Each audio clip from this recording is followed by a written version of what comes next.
အဲ့တော့ကျွန်တော်တို့တွေ Pivot တွေပဲသင်ခန်းစာလေးတွေဆက်လိုက်ရအောင်ပေါ့နော်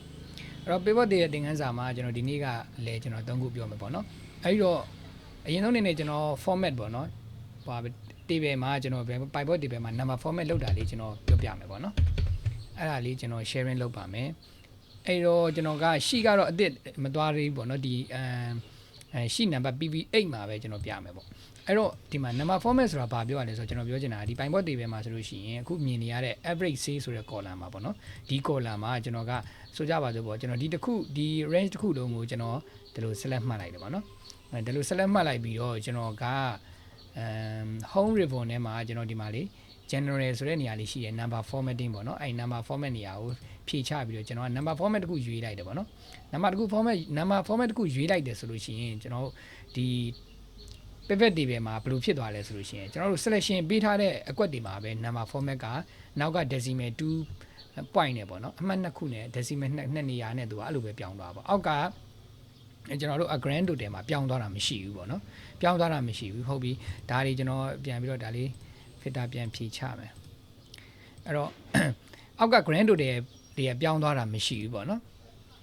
်ကျွန်တော် grand total ပါပြောင်းကျင်တယ်ဆိုလို့ရှိရင်ဘာလို့လုပ်ရလဲဆိုလို့ရှိရင်ဒီထဲကပေါ့နော်ကျွန်တော်တို့ဆိုရပါနောက်ပြန်ဆုပ်လိုက်မယ်နော်ဒီဆက်ကွက်တွေကကျွန်တော်တို့တစ်ခုကိုမှတ်လိုက်ဆက်လက်လေးမှတ်လိုက်မှတ်ပြီးကျွန်တော် right click လေးနှိပ်လိုက်ပါတော့ right click လေးနှိပ်လိုက်လို့ရှိရင်ဒီမှာ number format ဆိုတာရှိတယ်အဲ number format ကိုနှိပ်ပြီးတာနဲ့ကျွန်တော်ဒီဘက်မှာ number လေးကိုယူလိုက်မယ်ဒီမှာ decimal တွေက decimal place decimal ဒသမဂိမ်းနေရာတွေကမိမိကြိုက်နှစ်သက်တယ်လို့ပေါ့နော်ကိုကြိုက်နှစ်သက်တယ်လို့ထားလို့ရတယ်အဲခင်ဗျားတို့ကြိုက်လို့ထားလို့ရတယ်ပေါ့အဲ့တော့ပြီးရင် okay လေးပေးလိုက်လို့ရှိရင်သူကအောက်က grand total ကပါ light ပြောင်းသွားတယ်ပေါ့နော်အဲအဲ့ဒါလေး number format လေးကိုကျွန်တော်သိစေချင်လို့ပေါ့နော်အဲ့တော့နောက်တစ်ခုကျွန်တော်သင်ခန်းစာတက်မယ်ပေါ့နော်နောက်တစ်ခုကဘာလဲဆိုလို့ရှိရင်ကျွန်တော်ကဒီမှာ managing date information and pivot table ပေါ့နော်ကျွန်တော် pivot table မှာကျွန်တော် date information တွေဘယ်လို manage လုပ်လဲပေါ့နော်ဟုတ်ပြီအဲ့တော့ကျွန်တော်ကPV9 ကိုတွားလိုက်မှာပေါ့နော် PV9 ကကျွန်တော်ဘယ်က copy ထားလဲဆိုတော့ရှေ့ကနေ copy ယူထားတာပေါ့နော်အဲ့တော့ကျွန်တော်ဒီမှာ date ဖြစ်တဲ့အတွက်ကျွန်တော်ကဒီဟွာပေါ့ product name ကိုကျွန်တော်မလိုတော့ဘူးပေါ့နော်ဒီမှာဒါလေးတစ်ချက်ကြည့်လိုက်နော် product name ကိုကျွန်တော်ဖယ်လိုက်မယ်ဖယ်လို့ရှိရင်ကျွန်တော်တို့ဒီ feed ကိုပြစ်ထည့်လိုက်လဲရတယ်နော်အဲ့လိုပြစ်ထည့်လိုက်လဲရတယ်အဲ့လိုမထည့်ချင်လို့ကျွန်တော်တို့ဒီကိုသွားထည့်လိုက်လဲရတယ်ဘယ်လိုလုပ်လို့ပေါ့နော်အဓိကဒီထဲမှာရှိမနေဘူးပေါ့နော်ဖယ်လိုက်လို့ရှိရင်ကျွန်တော်တို့ overseas တစ်ခုပဲကြံခဲ့တော့ကျွန်တော်ကဒီတစ်ခါဒီသင်္ကန်းအခုနံပါတ်1 managing date information date နဲ့ပတ်သက်တာသင်မှဖြစ်တဲ့အတွက်ကြောင့်မို့လို့ကျွန်တော်ဒီ business data တွေကိုတစ်ချက်သွားလိုက်မယ် date information ကဘာဖြစ်လိမ့်မယ်လဲပေါ့နော်ကျွန်တော်တို့ date ကဒီမှာ contact date ပေါ့နော်ကျွန်တော်ဒီ contact date ကိုယူမယ်ပေါ့ဒီမှာမြင်ရလားမသိဘူးပေါ့နော်စာလုံးလေးကနည်းနည်းသေးတော့ contact date ကိုကျွန်တော်ကယူမယ်ဆိုတော့အခါကျတော့ကျွန်တော်ကဒီထဲမှာသွားပြီးတော့ခုန PV9 နဲ့ကိုသွားပြီးတော့ဒီအပေါ်မှာရှိတဲ့ pivot table feed ရဲ့ header ထဲမှာကျွန်တော် contact date ကိုသွားကြည့်မယ်အဲ့တော့ဒီမှာ contact date ကတွေ့ပြီပေါ့နော်အဲ့ contact date ကလေးကိုပဲကျွန်တော်က drag လေးဆွဲပြီး pick ဆွဲပြီးတော့ကျွန်တော်ယူလိုက်ပြီးတော့ဒီ row ထဲမှာလာထားလိုက်မယ်ဒါဆိုလို့ရှိရင်ဒီဘက် pivot table လေးမှာတစ်ချက်ကြည့်လိုက်ပါနော်အဲ့ဆိုရင်ဘယ်လိုဖြစ်လာလဲဆိုတော့ November နဲ့ December ကျွန်တော်တို့ဒီ data ထဲမှာရှိတဲ့ဟာအကုန်လုံးသူကပေါ်တာပေါ့နော်ပြောချင်တာ November ရှိလားNovember လည်းရှိရဆိုရင် November ဒီမှာ November နဲ့ December နှစ်ခုပေါ်လာတယ်ပေါ့နော်အဲ့တော့ကျွန်တော်ကဒီဘက်ဟွာလေးမှာတစ်ချက်ကြည့်ပေးပါ pivot table feed လေးမှာတစ်ချက်ကြည့်ပေးပါပေါ့နော်ကျွန်တော်ကလတွေအခုတိုင်းကြည့်မယ်ဆိုရင်ကျွန်တော် November လကိုဖြည့်ချအများကြီးပေါ့နော်ဒီမှာ November လရဲ့1ရက်နေ့ရ2ရက်နေ့3ရက်နေ့4ရက်နေ့5ရက်နေ့6ရက်နေ့အကုန်လုံးပေါ့နော် yes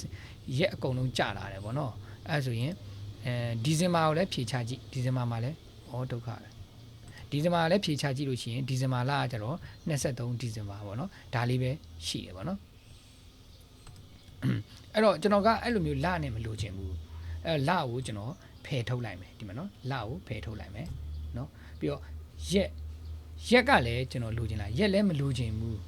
းနော်ရက်ကိုလည်းဖယ်ထုတ်လိုက်မယ်ဒါဆိုရင်တော့ကျွန်တော်က contact date ကလေးပဲလိုချင်တာပေါ့နော် date ကလေးပဲကျွန်တော်ကခြံထားခဲ့ဒါဆိုလို့ရှိရင်တော့ကျွန်တော်1 November တော့ဒီမှာ1 November 2 November အဲ့လိုမျိုးပေါ့နော်အောက်ဆုံး23 December အဲ့လိုမျိုးလေးထွက်လာတယ်ပေါ့နော်အဲ့တော့အဲ့ဒါ date တွေက customize ကျွန်တော်တို့ထည့်လိုက်ပြီးတော့ညာလဲ contact date ထည့်လိုက်တယ်ဆိုလို့ရှိရင်သူ့ရဲ့ month နေဒီမှာပေါ့နော် month နေ day တွေပါလာတတ်တယ်ပေါ့နော်အဲ့ဆိုလို့ရှိရင်ကိုကြိုက်နေတဲ့တူလို့နော်မိမိစိတ်ကြိုက် customize လုပ်ပြီးတော့ခုလိုမျိုး ဖယ်ပစ်လို့ရတယ်ပေါ့နော်ကိုလိုချင်တာလေးပဲဆွဲယူလို့ရတယ်ပေါ့ pivot table ရဲ့သဘောတဘာဝါလေအဲ့လိုရှိတယ်ပေါ့နော်အဲ့ဒါလေးပြောပြချင်တာပါနောက်တစ်ခုကကျတော့ multi fee calculation ကျွန်တော်ရှေ့မှာက same fee တွေထဲမှာ calculation လုပ်ခဲ့တာတွေတင်ခဲ့တယ်ပေါ့နော်ဒီကားတော့ကျွန်တော်က multi fee calculation ကို pivot table မှာလုပ်ပြမယ်ပေါ့နော်အဲ့တော့ဟုတ်ပြီကျွန်တော်ကဒီရဲ့ရှိ number 9ကဟာလေးကိုကျွန်တော် copy ကူးယူလိုက်မယ်နော်ဒီလိုလေး copy ကူးလိုက်မယ် control C နော်order A sorry control A နှိပ်ပြီးတော့ control C နှိပ်လိုက်ရတယ်နော်အပြီးရင်ကျွန်တော်က PV10 ကိုယူလာပြီးတော့ကျွန်တော်ဒီနေရာမှာ control V နဲ့ paste ချလိုက်မယ်ပေါ့နော်ဒီလိုလေးတွေမြင်နေရတာကဒါကကျင်းလို့နော်ဆဲခွက်ကျင်းလို့ကျွန်တော်နည်းနည်းလေးချက်လိုက်တာ ਨੇ မြင်ရပြီပေါ့နော်ဟုတ်ပြီအဲ့တော့ဒါလေးနည်းနည်းချက်လိုက်မယ်အဲ့တော့ဒီမှာ pivot table ကြီးကတော့ရောက်လာပြီ contact date ပေါ့နော်ကျွန်တော်တို့ဘာလုပ်မလဲ multi calculation လုပ်မယ်ပေါ့နော် multi calculation လုပ်မယ်ဆိုတော့ကျွန်တော်တို့ဒီထဲမှာဘာကိုကျွန်တော်ထည့်ချင်လဲဆိုရင် rating ကျွန်တော် rating ကိုကျွန်တော် value နေရာမှာထည့်ချင်သေးတယ် rating ဆိုတော့ဒီထဲမှာကျွန်တော် customer တွေရှိရပေါ့နော် customer တွေဒီရောင်းတဲ့ product တွေကိုကြည့်ပြီးတော့ဘယ် product ကတော့ကောင်းတယ်ဘယ် product ကတော့မကောင်းဘူးသူတို့ကြိုက်တယ်ရောင်းအားတက်တယ်ရောင်းအား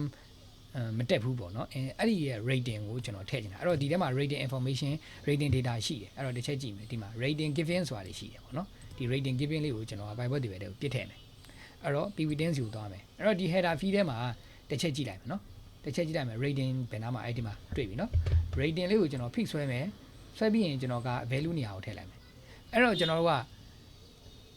default အနေနဲ့ fee ထဲမှာ rating ကိုထည့်လိုက်တယ်ဆိုလို့ရှိရင်သူက sum ပေါ့နော်ပေါင်းသွားတာသူကပေါင်းသွားတာဖြစ်တဲ့အတွက်ကျွန်တော်ပေါင်းတာကြီးကိုမလိုချင်ဘူးသူက rating ရဲ့ average ကိုပဲလိုချင်တာเนาะအဲ့တော့ကျွန်တော်ကရှေ့မှာပြောခဲ့တဲ့သင်ခန်းစာလိုပဲသူ့ပေါ်မှာတစ်ချက်ထောက်လိုက်မယ်အဲ့ဆိုရင်ဘာလဲဆိုလို့ရှိရင် value fee setting ကိုတွားမယ်အဲ့ဒီမှာကျွန်တော်က average ကိုရွေးမယ် okay ပေးမယ်ဒီဟာလေးကိုတစ်ချက် select မှတ်မယ် right click နှိပ်မယ် number format စီကိုတွားမယ် number ကိုရွေးမယ်ကျွန်တော်က decimal တွေဘာတွေမပေးတော့ဘူးပေါ့နော် decimal ဘာတွေမပေးတော့ဘူး0ပဲထားလိုက်တော့မယ် okay ပေးလိုက်မယ်ဒါဆိုရင်တော့အားလုံးကဘာဖြစ်သွားလဲဆိုလို့ရှိရင်ဒီမှာဟိုပေါ့ decimal ပေါ့နော်ဒသမဂိမ်းတွေမရှိတော့ဘူးပေါ့နော်ဒသမဂိမ်းတွေမရှိတော့ rating ကကြည့်လို့ရသွားပြီအဲ့တော့ကျွန်တော်ကခေါင်းစဉ်ကဘာလဲဆိုရင်ကျွန်တော်က multiple fee calculation in pivot table ပေါ့နော်အဲ့တော့ fee တွေကနှစ်ခုမတူဘူးအဲ့တော့နှစ်ခုမတူညီတဲ့နှစ်ခုကိုတွက်တာပေါ့အဲ့တော့ဒါမယ်ဆိုလို့ရှိရင်ဒီမှာဆိုလို့ရှိရင်ကြည့်လိုက်ပေါ့နော်ဒါကိုကြည့်လိုက်ရင် average of rating given ကဒီမှာခွန်နော်ဒီမှာရောင်းအားက8000ကျော်ပေါ့နော်အဲ့မှာအောက်မှာသူ့ရဲ့ overseas ရောင်းအားကနောက်တစ်လကျတော့9000ကျော်ကျသွားတယ်ပေါ့နော်rating ကလည်း6ဆိုကျသွားတယ်ပေါ့နော်rating နဲ့တွဲကြည့်တာပေါ့ဒီမှာ1000ထိတက်လာတယ် rating လည်း8ထိတက်လာတယ်အဲ့ဒါမျိုးလေးပြောတာပေါ့နော်အဲ့တော့ဒီနေ့ရဲ့သင်ခန်းစာကတော့ pivot table ကဒီနားမှာတင်ခဏရပ်ပါမယ်နောက်သင်ခန်းစာတွေမှာ pivot table နဲ့အတူတူတွေ့ကြမယ်ကျေးဇူးအများကြီးတင်ပါတယ်